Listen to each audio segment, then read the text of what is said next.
Shalom bitches, welcome to Audio Only. My name is Myandis, and today we have a relatively short one for you. We're still going forward with Billy Bob's Space Trucker, and are now on part 4. So, without further ado, let us begin. The squad of Galactic Police arrived at the restaurant with armored support in the form of exoskeleton Gremlins. Sergeant Travis blinked at the sight of the unconscious Phyllis outside of the place. Someone had knocked out a Phyllis? They were tough. Then, when he stepped inside, he muttered in shock at the sight of no less than a full squad of them strewn about the place. He checked their IDs and noted that they were indeed registered as Galactic Special Forces. They were known for their intimidating battle dance and vicious close combat tactics. Something had laid them out. Perhaps a Velkish ambush. A rival Phyllis squad, maybe.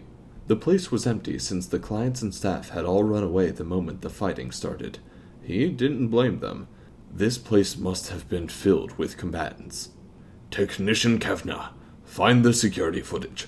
We need to know if we're dealing with a full attack or just an isolated incident. The Gremlins in their exosuits spread out through the station, computers scanning for targets in case they were attacked. The technician connected to the security terminal behind the counter and began to play back the video. Sergeant, you need to see this. Trevish walked closer, extending his hand to plug into the port on the back of Kevna's suit so he could see what the technician was looking at. What am I looking at? This is just a scene of the restaurant. A red box formed around an ugly-looking biped in some sort of rather barbaric-looking clothing. Just watch him, the tech said. The sergeant frowned for a moment. That thing? Why, does he call over more of his kind? He watched the Phyllis enter, the feared battle ball hovering above them. The ugly one got up, and then Trevish was silent with shock as he watched the security footage. He grew silent once more. His mouth hung open within his sealed exosuit. Then he saw the figure pick up a bottle and hit the Phyllis outside with it. He didn't have a computer aiming aid. How did he do that? It was dead on target. And the force of the throw. No creature could throw anything like that so accurately without the assistance of a computer and decades of training. Finally, he noticed the other figure as the two of them ran off with the food. Kevna, zoom in on that one. What is it, sir? Travis gulped nervously. Few know that figure. Those are Deathworlders, who might possibly be the greatest threat to the galactic government we've ever known. And that's a diplomat. With a new Deathworlder, by deity responsible for the death, we need to inform the capital at once. What can you tell me about the ugly one? The technician was already printing out what he could find on the docking manifest. Sir, from what I've got here, that ugly barbarian is known as Billy Bob Space Trucker. Billy Bob and Emily were eating their meals as he got the Longhorn back into the FTL lane so he could get out of the area before the local Smokies caught up. "It's not bad," Emily was saying as she snapped into pieces of the space meat on space bread and had a few nibbles of the space veggies. Billy Bob had to agree with her as he nodded. The two different kinds of meat were a little odd. It was sort of like having a tri-tip on top of pork, but overall, not bad. The fried space potatoes were hot and a little bit too big, but otherwise, not bad. "It's hard to get good meat," he said as he chewed on the makeshift space burger, and then finally swallowed as he nodded his head back at the fridge. "Hey, can you see if I have any more beer in there?" Emily extended her neck a little as she swallowed, and then shook her head swiftly for a moment, much like he pictured a bird might. Is it wise to consume alcohol and drive? You shotgunned a whole can, and you're fine. She looked thoughtful for a moment, then rose out of her seat to walk back and check the fridge, two of her hands pulling the door open while the other two held her meal. Just one, and something called Juice Springsteen. Billy Bob nodded at that. "Yeah, the drink for the beverly man. Just bring me that and you can have the beer." He heard the crack of a can, followed by the crinkle of the aluminum as she bit it. He shook his head slowly as he thought of how fucking cool it was to be traveling through space with a fucking space eagle as his passenger. And one who shotguns beer like a fucking pro. She walked back to the front, handing him a can in one hand while the other three handled her beer and food. As she sat back down, he cracked open the juice Springsteen and gave it a long slurp. "How come you drink in small doses like that?" He glanced over and shrugged while balancing the space burger on his lap. "I don't have a mouth shaped like yours. It's more difficult to do what you do." She shrugged at that for a moment. "I like these cans your species uses. It makes it very efficient to consume liquid." He chuckled softly at that and shrugged. "Tell me, Billy Bob, are you aware of less-than-legal markets? It seems to me like you could use some supplies, and since you enjoy meat, the standard galactic refueling stations won't really have what you want." That caught his interest as he looked over at her. "There are species who have markets with meat? From what I've seen, we're the only ones that deal in it. Openly, at least." Emily nodded at that. "The only ones who do it openly."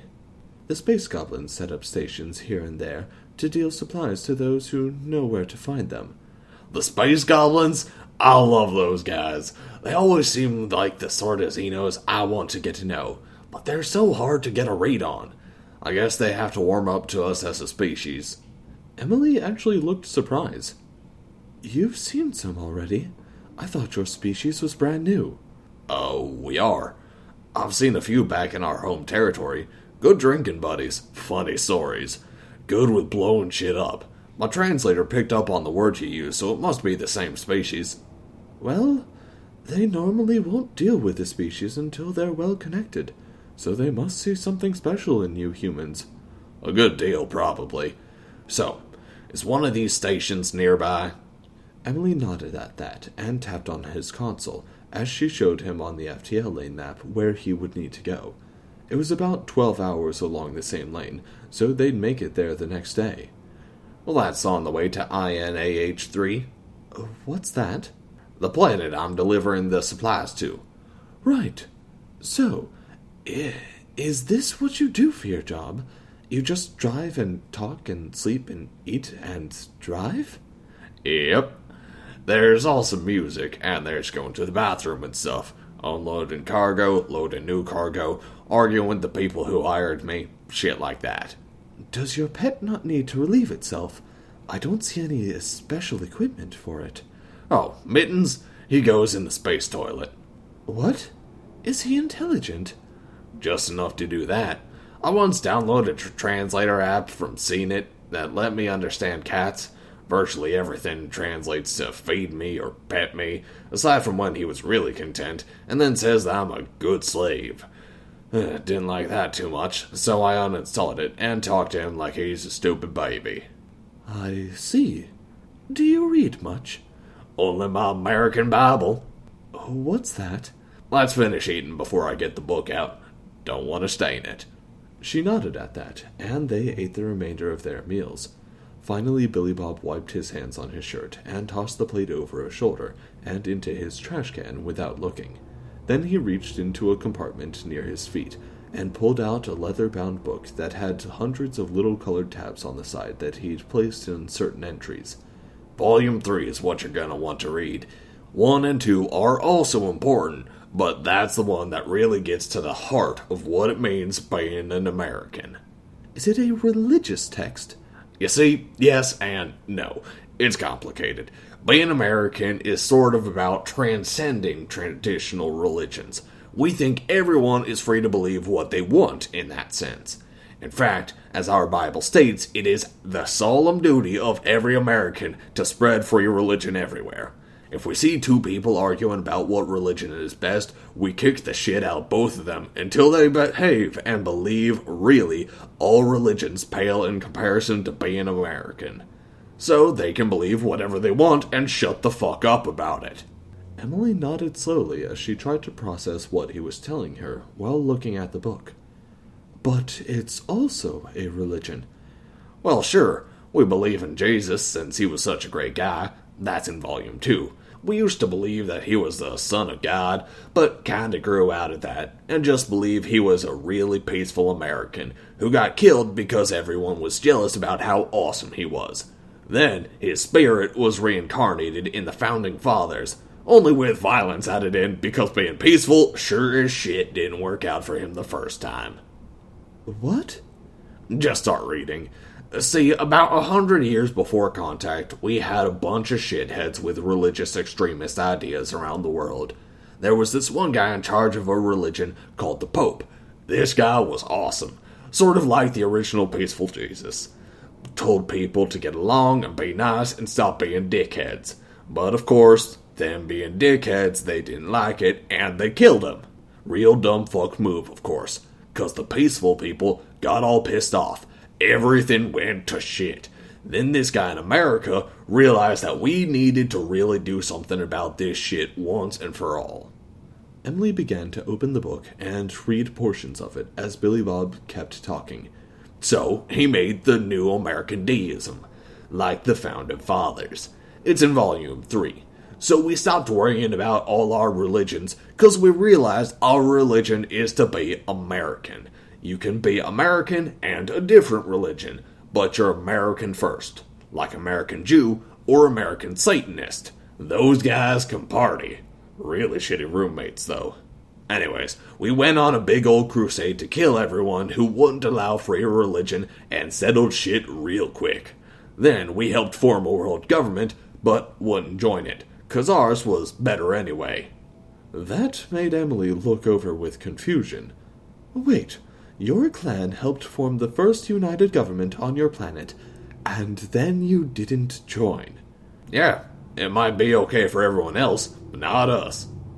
But you made it. Billy Bob shrugged.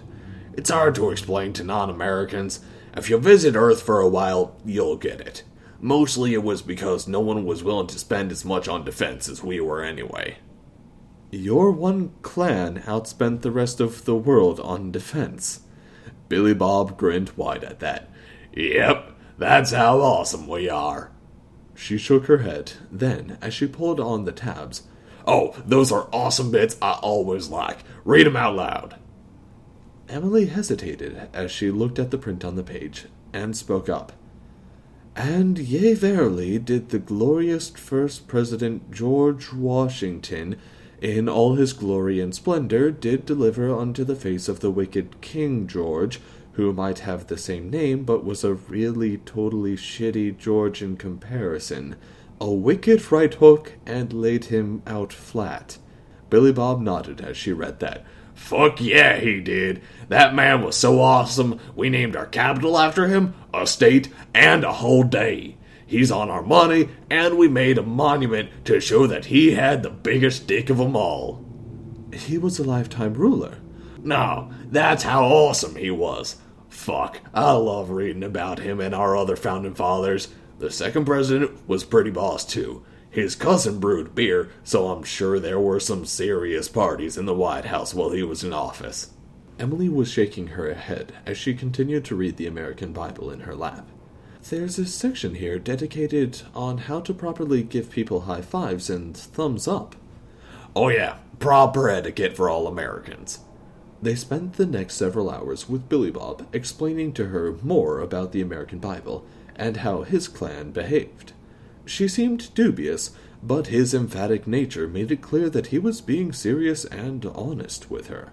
But finally they were both growing tired, and he had to pull off the FTL lane to make sure they didn't get in any accidents. Checking the map, he made sure they were well away from any nearby station before pulling out of the FTL lane in deep space. Emily was a little surprised as he spun down the engines and left the Longhorn out in the void. The blur of the FTL lane was behind them as he faced the cabin at the endless nothing in front of them. You really don't get bothered by this sort of thing. I don't mind traveling in small groups or alone, but to be out here in the void, we're light years away from anything. He smiled at that and shrugged. I kinda like it. It's just us and all those stars out there. It's kinda neat to think that the only lights we can see are likely dead stars. Humans sort of thrive on this. I don't know about the others, but when I pull off the FTL lane and set up to sleep for a while, I like to stare out into the nothingness. Sometimes I'll get in my spacesuit and just boost into the blackness and sit there. Sometimes I think I see something out there in the void smile. That made Emily shudder for a moment. What do you do?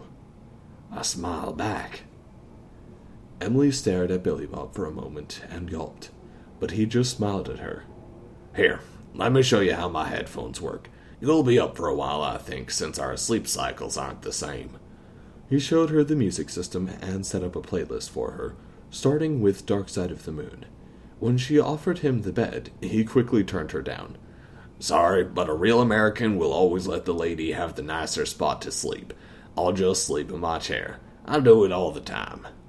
He tucked his American flag and human flag hat down over his eyes, leaned his chair back, and settled in.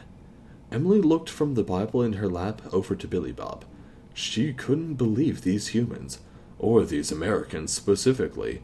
If what he said was true, then when the humans learned the truth about the galactic government, they'd start a crusade that would set the galaxy on fire. They wouldn't stop until everyone was free or dead. They were perfect. And thus ends this next chapter of Billy Bob Space Trucker. So, I noticed on the last couple of videos, I forgot to tell y'all that you should be liking and subscribing if you want me to continue doing these things, because I feed off of your attention. Give it to me.